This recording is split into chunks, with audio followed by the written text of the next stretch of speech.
Your business is your epic saga. That is your Star Wars story. So making sure that you have three main heroes, three bank accounts that are making sure you win in the end.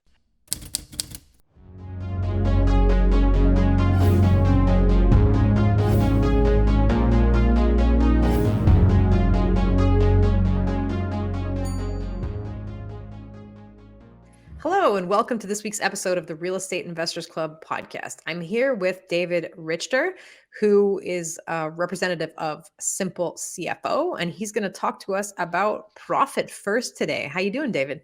I'm doing great. How about you, Terry? Good, good. It's been a podcast marathon. I think this is like the third or fourth show I'm recording today, so Fun stuff. Those are there's no fun days, filter. right? No filter anymore. Oh, So look, why don't, by way of starting out, why don't you tell me a little bit about the journey that has led you to be on the show today? sure. So I started my real estate journey about 10, 11 years ago in 2012. Bought my first house after reading Rich Dad, Poor Dad and getting started in the real estate world. That was in college. A friend gave me that book. Then got a part of a company because I wanted to learn more about real estate. So I joined a small real estate investing company where they were doing about 5 deals a month. And we scaled that company to about 25 deals a month.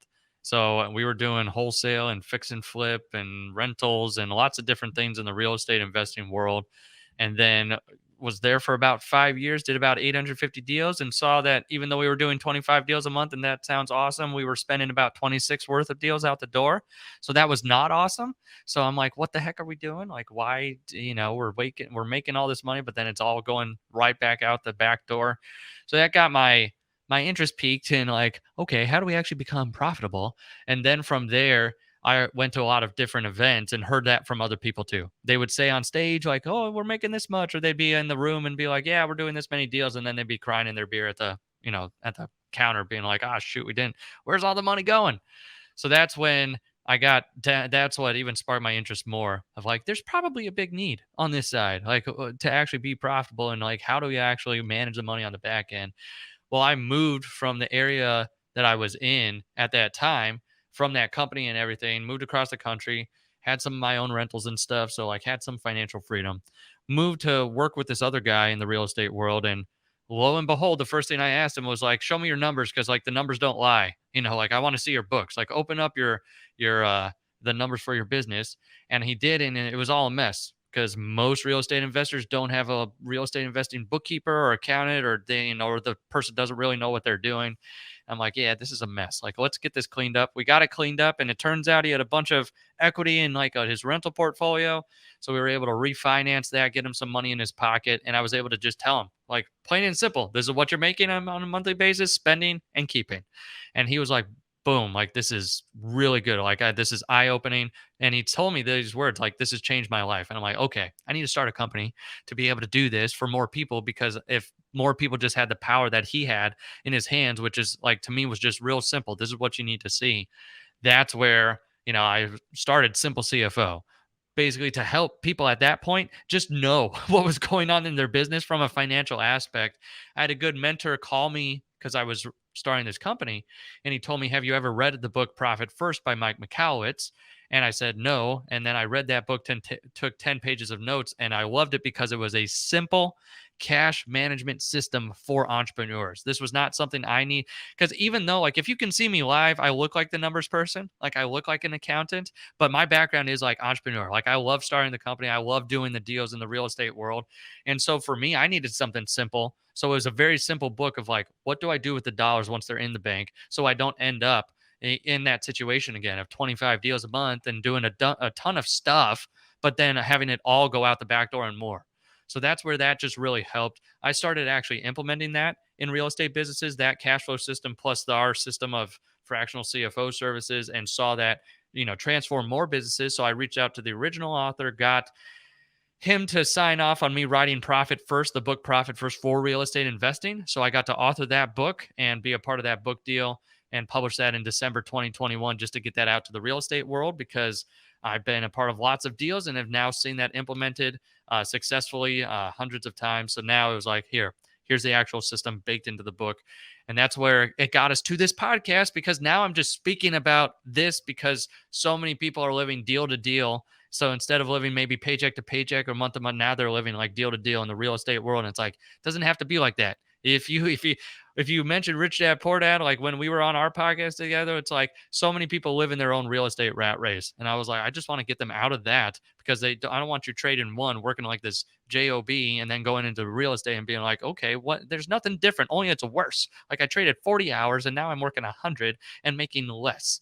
What? It's like, that's where I want to get out of that. So there you go. There's like my 5-minute overview of my journey from real estate investing, like heavily, to now like helping real estate investors make sure if they're going to heavily invest in real estate, they actually have money at the end of the day. Okay, that's very. It was very entertaining. Yeah. It's been an interesting journey. That's Yeah. all I have to say.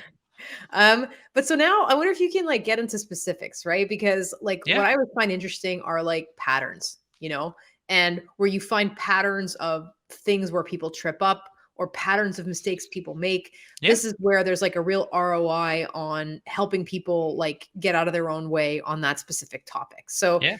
is there anything you could maybe tell our audience about that they could walk away from this show with and be like, yeah, like this is the one or two or three places where I'm doing stuff that I shouldn't be doing, and that's keeping me in the dark on my finances. Oh man, yeah, we could spend all day here, but I'll give you the top 2 or 3. Top number 1 is that on the financial side, most business owners build their business on the hope and pray plan. I hope I make enough, and I pray there's enough at the end of the year, when I sell the business, whenever. It's like they don't have, what do I actually need from my business? And you wrote the mindful landlord, and it's like a lot of people are in their own way. They just they go to some event like we were going to, and like you hear, oh, they're doing 25 deals a month, or they're doing like $1 million a year. I want to do that. And then their dream becomes your dream, and then you think that you're a failure just because you're not doing what they're doing. Instead of saying, no, this is what my family needs. This is how much I want to work. This is how many properties I want to own. This is how much I want to flip, or whatever it is that you want to do.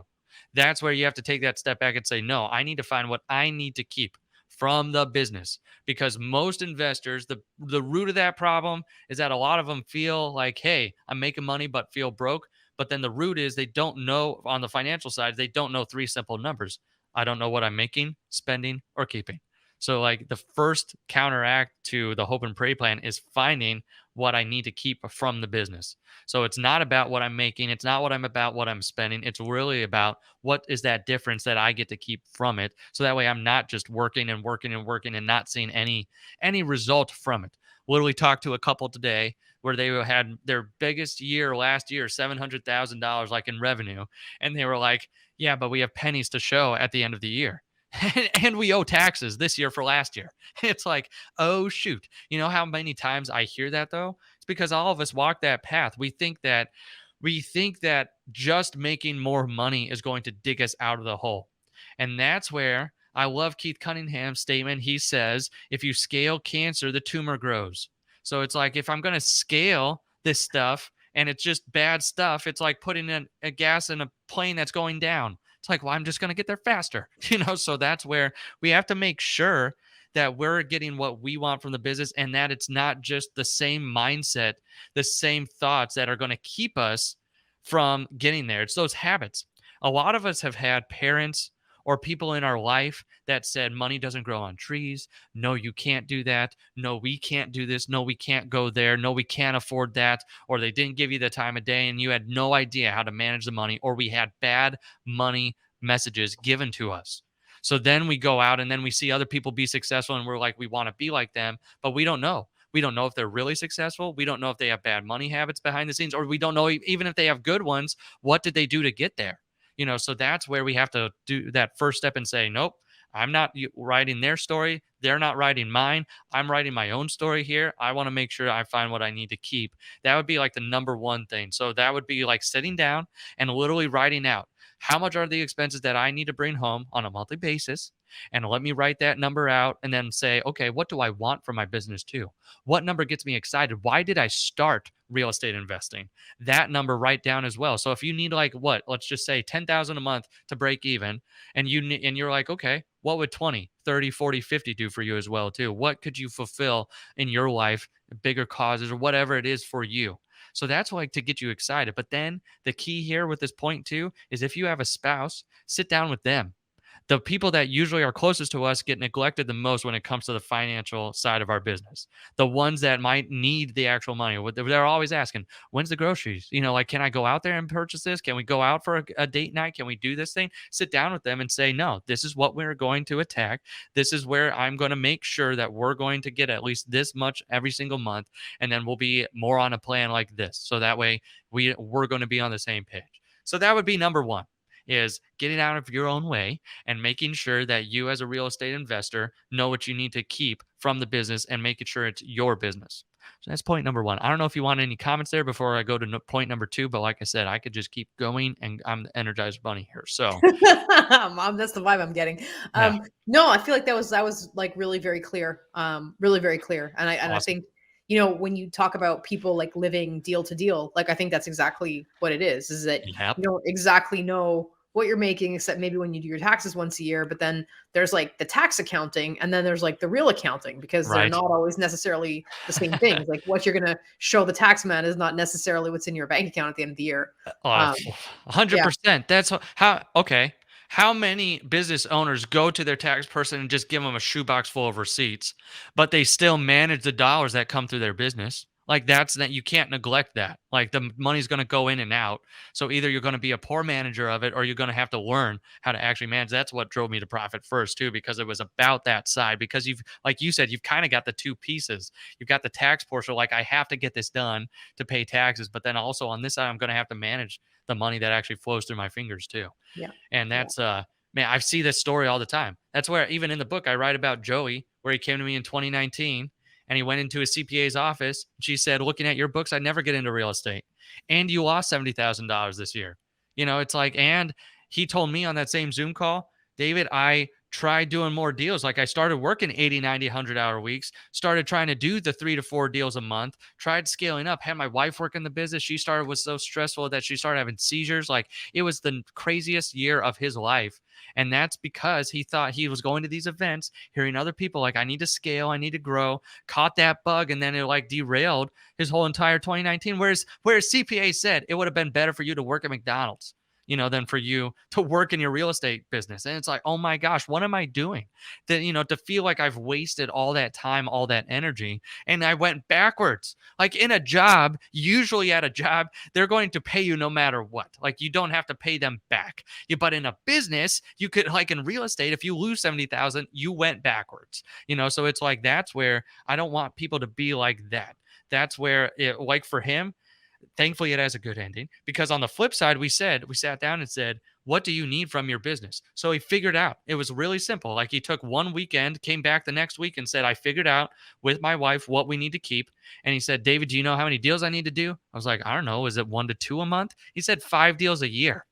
Like I only have to do 5 flips a year in order to get this amount of money for my family, for this business to operate. And I still have a little bit of rentals over here. So like they can actually sustain themselves now. Like I don't have to keep taking from that other company and, sacrificing the cash flow from there to cover the sins of this business. So that's where, that's where a lot of people just need that first step to really get them out of their own rat race.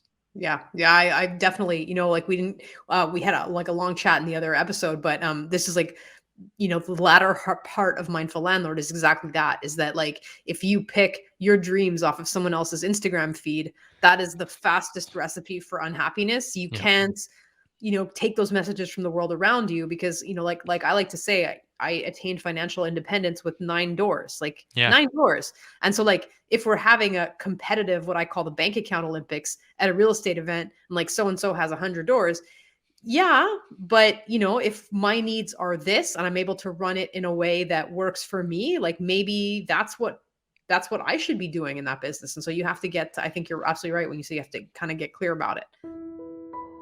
Have you really been listening to the episode, or has your monkey mind been taking you off in one direction or another? Our mental habits can be our biggest assets or our biggest liabilities as we pursue certain goals. For me, the biggest performance gains have always come from training my mind. In my book, Mindful Landlord, I talk about how you can train your mind and how you can apply some of these strategies to your journey in the real estate field. The book is available on Amazon and also on its website, mindfullandlord.com.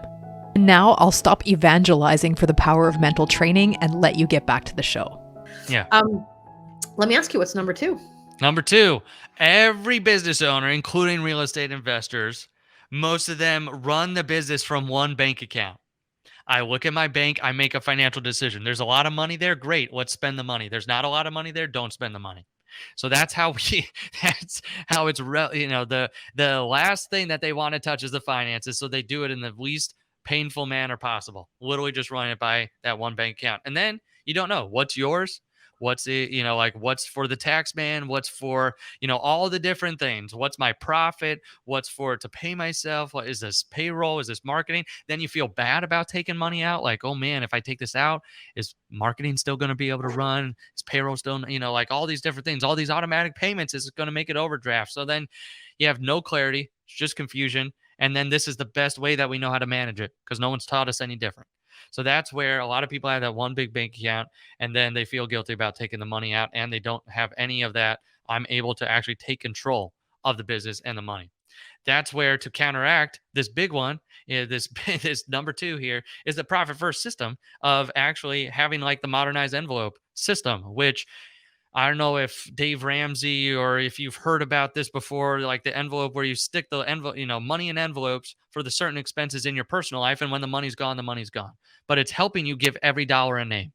That's really what it's at. It boils down to I'm being intentional with every dollar that flows through my fingers. Same thing on the business side.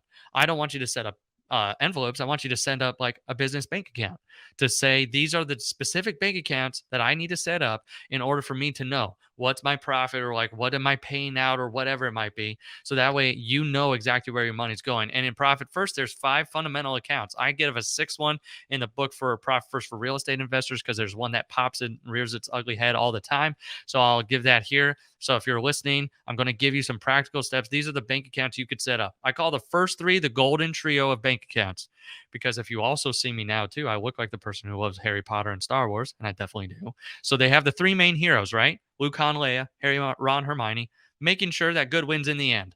This is your epic saga. That is your Star Wars story. So making sure that you have 3 main heroes, 3 bank accounts that are making sure you win in the end, that you actually are able to sleep at night, but not only that, leave a legacy that you want to leave. You did not start your business to run around like a chicken with your head cut off. You started it to actually become financially free and maybe attain that freedom that you wanted of the trips, the vacations, the cars, the whatever it might be for you, the causes, whatever that means for you. So the first 3 will help you achieve that. The first 3: profit, owner's comp, and owner's tax. So if you're a business owner, the purpose of the business is to be profitable. Your purpose might be something completely different, like to give or to be able to have the vacations or like whatever that is. Why did you start your business? You could think of that. But with these 3 accounts, it helps you focus on we're actually going to keep this money. So profit, owner's comp, owner's tax. The difference between profit and owner's comp is more the what you give yourself as a paycheck, whether however you take pay, whether that's weekly, bi-weekly, monthly, if it's a draw or an actual salary or whatever you do in your business, that's to pay yourself for the work you do. And that's where also that feeds point number 1. The owner's comp account is helping you get out of your rat race. Because once you start filling that bank account with several months worth, it's like, hey, I can either give myself a raise or at least I know I have 3 to 4 to 6 months worth of my own pay. So if the real estate business went away, I could still be in transition mode or figure out my next move without everything going, to pot.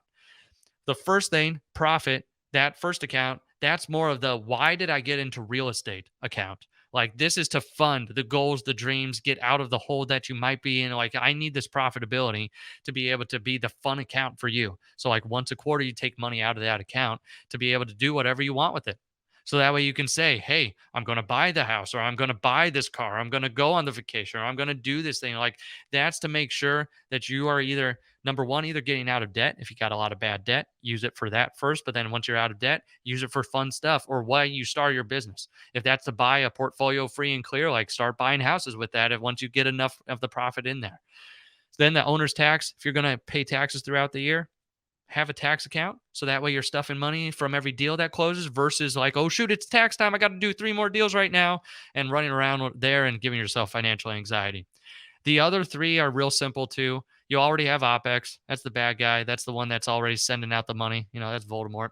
You've got the income account, which is like this is what I'm making. This is the account that you set up that's separate where deposits come in and then you transfer money out of there to the other bank accounts. So it's just a holding bucket.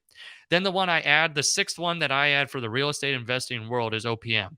If you take other people's money for projects, for the love of God, do not mix it in with the first 5 bank accounts to run your business.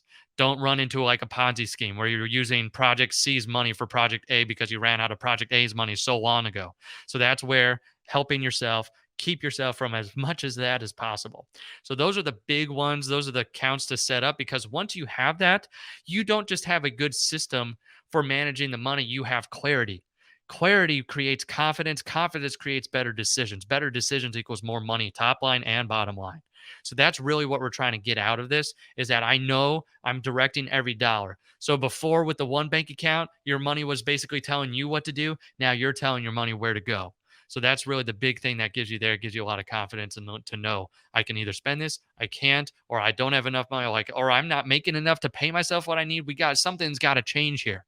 So it just gives you those signs right in front of your face to be able to say something's either off or like, wow, we're doing really well. Maybe we could adjust the percentage. Maybe I could go out and hire someone now, take this thing off my plate, and I could go get even more deals. So that's like the point of the system. Then from there, you're really running it to make sure that you're fulfilling your purpose. That's why, even with Joey, that same guy, he set up these accounts, and that next year in like 2020, 2020, 21, and 22, he walks into a CPA's office now, and she said, "What the heck happened?" Like, now I would definitely go into real estate. And he told me that those next few years that he walked in there in the first year, he said, "Tell me how much I owe. I want to know." So she said, "Okay, this is how much you owe." He looked at his bank account right there on his phone and said, "Okay, I have the money. Like I'm down to like $100, like within of what I need. Where do I send the money?" She's like, "Send it here." So he sent the money. He's like, "I don't want to talk to you for a year." It's like, I don't want to think about this again. He goes in the next 2 years and gives himself a refund from his tax account because he saved too much. So he transferred it from tax to his profit account, used it the first year to buy an RV and take a 3-week road trip last year in that RV. The second year or the second time he did that and had the overfunding, he put into a giving account for a camp for kids. So it was like that's what he was able to do because that was one of the big purposes of his business. So he set up a giving account and funded that, which in this last year, which is like gets me to choke up almost every time, is that he put almost $70,000 in that giving account in 2022, and he was 70,000 in the hole in 2019. But because of the habits, because of having this system, because of doing those things, he was able to give that money to this camp for kids. And from this one account, he gave what he lost in 2019, but he still had profit, owner's comp, the OPEX, the taxes. Like he didn't have to touch any of that to give this money away. That's where now I get to see that story all the time. And that's why we're on this podcast now because of this book, because of the people that will, just like Joey, that find themselves, oh my gosh, I'm doing like all these deals. I'm bleeding money. Where is it all going? To where Joey in 2020 said, I did less deals than I've ever done. And I have more money in my account now than I've ever had. Like that's a difference between running and gunning it and just hoping that everything works out because we're just going to do a lot of deals versus being intentional with the dollars that come in on the back end. So that's point number 2. I know it was long-winded. There was a lot there. Pause it, go back. Those are the 6 fundamental accounts for real estate investors to give yourself a fighting chance on the financial end of your business. Yeah, I think that's really good advice. I was thinking as you're talking, I don't know if you've read, I'm sure you have read the book, The E-Myth.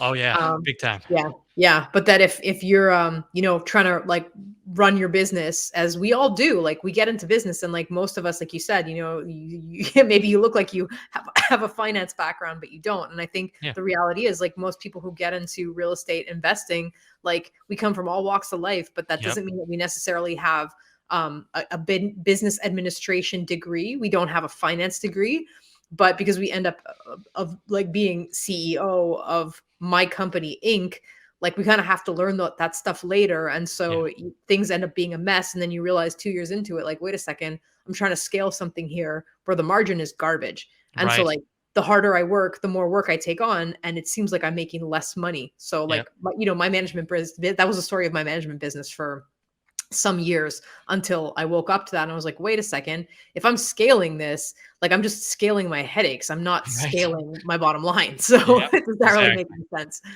Yeah, it's Um, just so did you we've been this has flown by. Normally we try to keep the interviews around 30 minutes. I have like one or two other questions I want to ask you. Did you have yeah. anything else you wanted to kind of tell me about No, that I can yeah. shut up now on that. Those are the big things. If they do the keep number and if they can set up at least one bank account from this episode, call it profit, transfer 1%, like just do something from this episode. So that would be my final piece on those 2 points. Yeah, and beyond that, reach out to David if you want to learn more about this because it sounds like this is a pretty good model. So tell me if we're changing gears. Sure. Like, one of my big pet peeves with the real estate industry is that a lot of this is about projecting an image of success, right?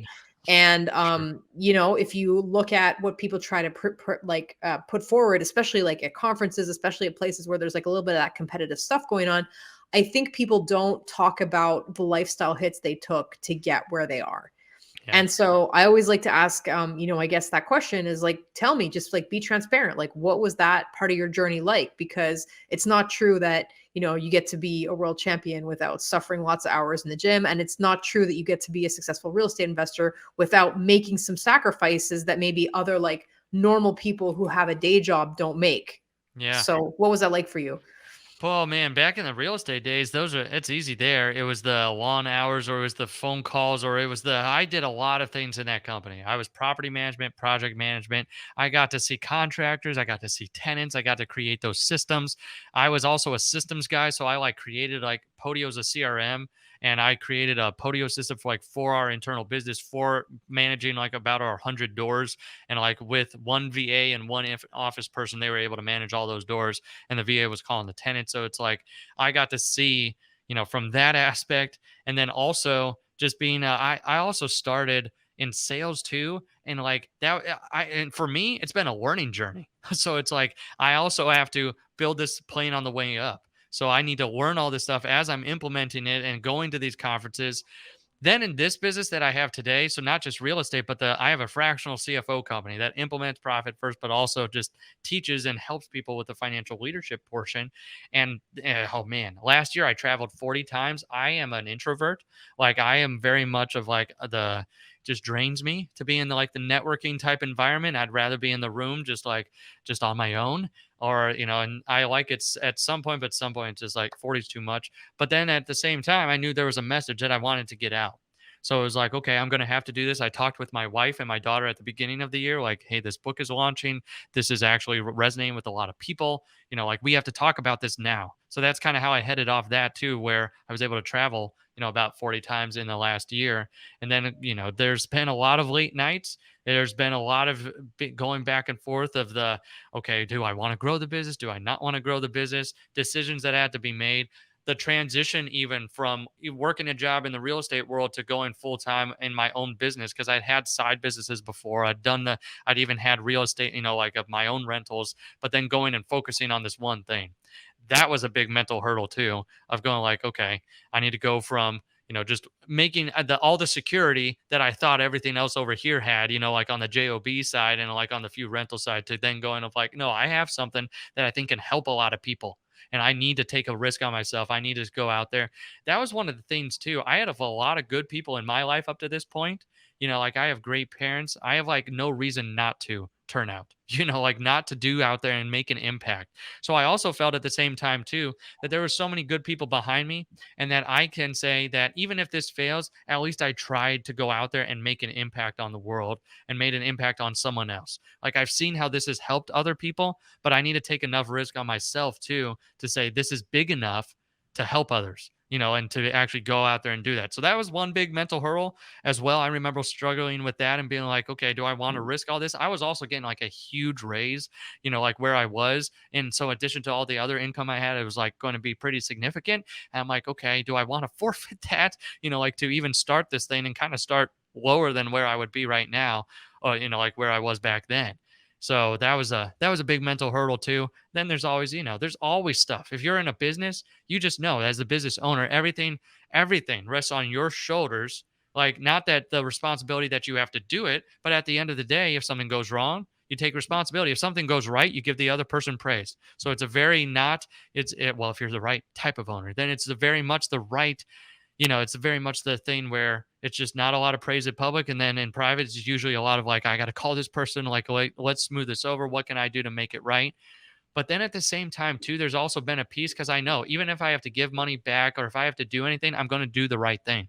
So then I've also never been real worried about the business from that aspect because I feel like, okay, no matter what, this person, or it's not even our fault. They just say, okay, I want, like, no, this isn't the right time. Okay, give them the money back. I don't need your money more than I need to actually help you. So if you want the help, great. If you don't, that's fine too. I just want to make sure that we're actually here to help you. So that's also been a guiding principle to keep me out of a lot of hot water that I feel like a lot of other people have gotten into that I've seen in the industry as well too. So there's been a lot of things on this journey, but those are kind of the big highlight points from the different areas that I've been a part of for the last 10 years. Yeah, I really like as we were talking, I resonated with a lot of that stuff. Like I think as a business owner, taking accountability. I don't know if you can really, I mean, I guess it is a form of sacrifice, right? Because it's like you are more accountable for the things that go wrong. And when things go right, very often you're not the one, like that's like someone showing up to thank you. Sometimes it Right. happens, but like Sometimes. it's definitely rare.